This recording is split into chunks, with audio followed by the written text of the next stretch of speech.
I will call the December 21st regular session of the Blackhawk County Board of Supervisors meeting to order. Mr. Veeder, roll call vote, please. Leyland? Here. Little? Here. Schwartz? White? Here. Trelka? Here. Please join me in a moment of silence to reflect on our actions.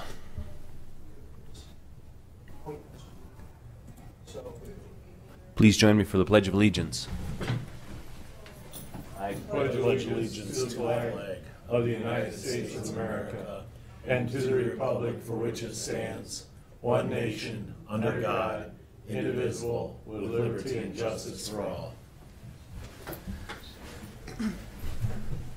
The next item is the agenda, approval of the agenda received as proposed or amended. It's been moved and seconded. I have one comment. Originally in December, we were supposed to have a hearing on a noise ordinance. We are not going to have that hearing. I ask that it be moved to another date because I want the whole board to be present while we discuss this item. So if anybody was here for discussion of the noise ordinance, that hearing is not on the agenda. It's been moved and seconded. All those in favor say aye. Aye. Aye. All those opposed say no. We have an agenda. Public comments. Do we have anybody in the boardroom that would like to provide public comment? Yes, sir. If you would please give us your name and address. Sure. Can you hear me? Yes. Okay. My name is Keegan Morsey, 307 Clay Street, Cedar Falls, Iowa. So I wrote down some things in my notes, so I'm going to be reading from my phone, but I wanted to just say thank you to Supervisor Trelka for expressing his condolences to Chris and Logan and their family, and having someone in your position open up about your problems and how you utilize resources does make an impact, believe it or not. So Logan Buckley and Chris Schwartz are two people who I consider family, and actually Logan always said that he was like our adopted family. When my father told me that Logan had committed suicide, I was devastated, and like so many other families, they were devastated. Some people may think that you can see this coming and predict that it's going to happen, and that's just not the case. I can tell you from firsthand experience. And so Supervisor White, I'm just going to give you the benefit of the doubt.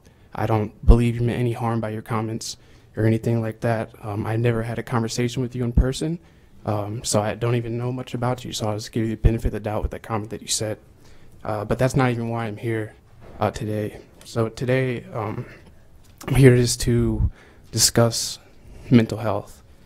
In my life, I've had more people commit suicide than I can count on my hands, and I'm only 30 years old. One second. So I'm here today to ask for help, not help for myself, but help for the people who need it now and the people who are going to need it in the future. You know, I have a friend who suffers from PTSD who is a vet who did a couple tours, and I have a friend who's a deputy sheriff who suffers from anxiety from all the things he has to see. I have friends who suffer from anxiety and depression, just so forth. And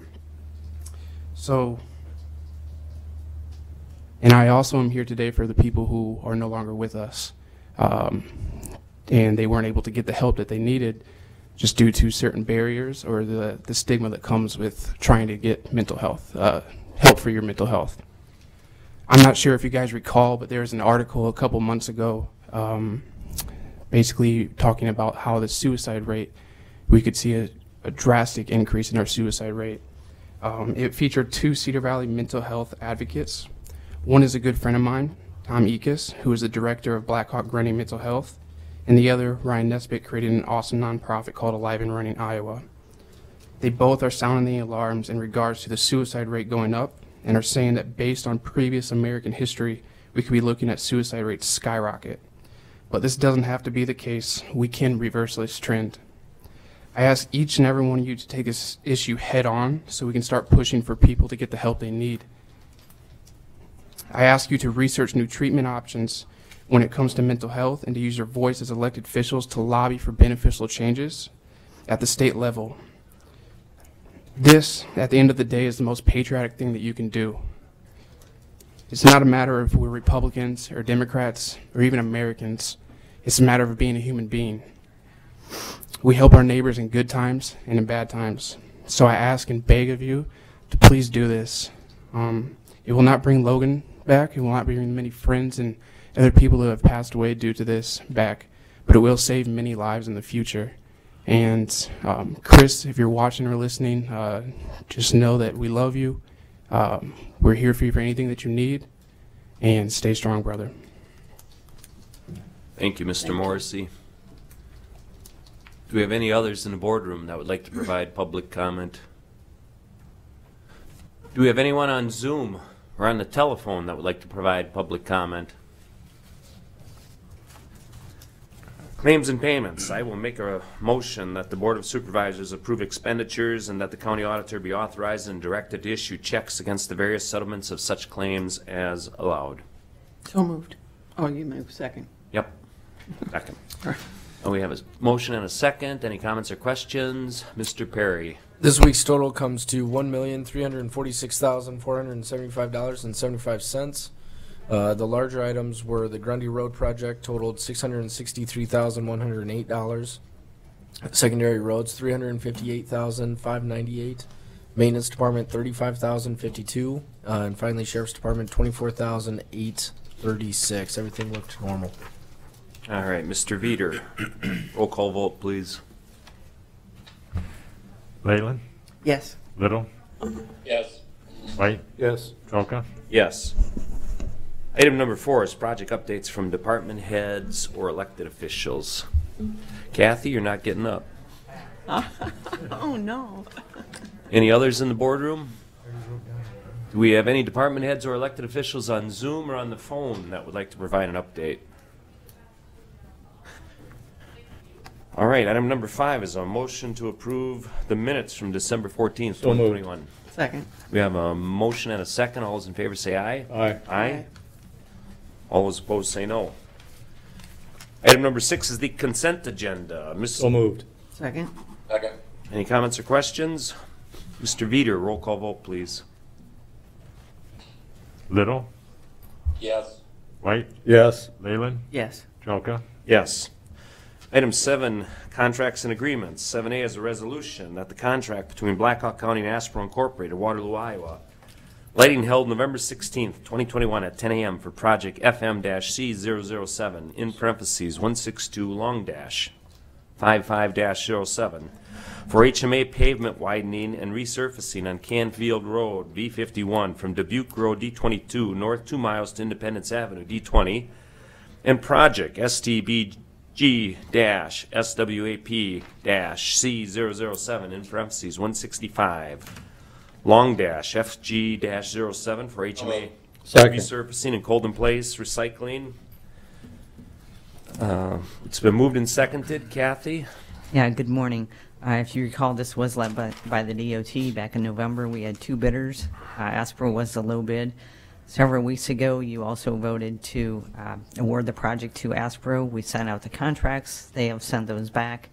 And now it's time for you to award it, formally award it, and allow me to sign the contract electronically with Aspro. All right, any other comments or questions? Mr. Veeder, roll call vote, please. White, Yes. Leyland, Yes. Little, Yes. Trelka, Yes. Item 8A is a motion that the personnel requisition for the temporary account specialist, part-time, in the county auditor's office, starting December 21st, 2021, and ending January 3rd, 2022, Second. at $7.97 per hour, and a total amount not to exceed $250 be approved as recommended by Grant Veeder, County Auditor. It's been moved and seconded. Any comments or questions? All those in favor say aye. Aye. Aye. Aye. All those opposed say no. Item 8B is discussion in regard to county preparedness and possible updates for COVID-19. Yes, ma'am. Good morning. Good morning. Caitlin Rick with Blackhawk County Public Health. I'm here in place of Dr. Bonnier today. I just have a brief update for you guys on COVID-19. These numbers are as of yesterday, 12/20. We have 23,646 positive individuals with 145 new cases over the weekend. 21,331 have recovered. The 14-day percent positivity rate is at 15.2%. This is a decrease of 2.3% from last week. We have had a rate of 272 cases per 100,000 people over the last 7 days, which is an increase slightly from last week, but is down from 2 weeks ago. A total of 390 deaths in the community due to COVID-19, and there have been 201,785 total doses of vaccine administered in Black Hawk County, and 85,613 have completed their vaccine series. As of 12/13, 69.7% of Black Hawk County residents aged 12 and older have received at least one dose of COVID-19, and so 65.4% are fully vaccinated. Right now, between the 5 to 11-year-old age group, we're at 10.9%. Also, a brief update on Omicron. I think we've provided an update that we did have a case of Omicron in Black Hawk County that was announced a couple of weeks ago. The Iowa Department of Public Health has also shared that there is community spread of the Omicron variant within Iowa, which means that there are non-travel related cases. And CDC continues to release information on the Omicron variant. We did issue a status update yesterday through the Notify Me tool that people can subscribe to, just encouraging again people to get vaccinated and boosted, to practice prevention techniques, and to use testing as a tool to prevent spread in the community. Due to the holidays, the State Hygienic Laboratory does have some dates that they're closed, so we encourage people that if they want to get tested for the holidays that they do so in time to get that before their closure dates. Thank you. Any comments or questions? So what percentage of these people that are tested positive are really got COVID? You know, some of them test negative, and yet they Like a false positivity rate? False test. I don't have those right in front of me, but the PCR test is a very reliable test. That's the gold standard. Which one is? The PCR test, that's the one that the Test Iowa kits that are free to the public where you use the saliva. Those are a very reliable test. That's the gold standard for testing. So the false positivity rate's really low. I'm sorry. The one in the nose? Well, the one in the nose is less desirable for people, so they switch to the saliva test. Yeah. Yep, that's also a PCR test. Thank you. All right, thank you. Item number 9, any reports or information from the board? Just to wish everybody in Black Hawk County a very Merry Christmas and a Happy New Year. It's been a great year. It has. Other than the COVID. Yes. Looking forward. Okay. I'll make a motion to adjourn. Second. All those in favor say aye. Aye. Aye. Aye. All those opposed say no. We are adjourned. Thank you. Thank you.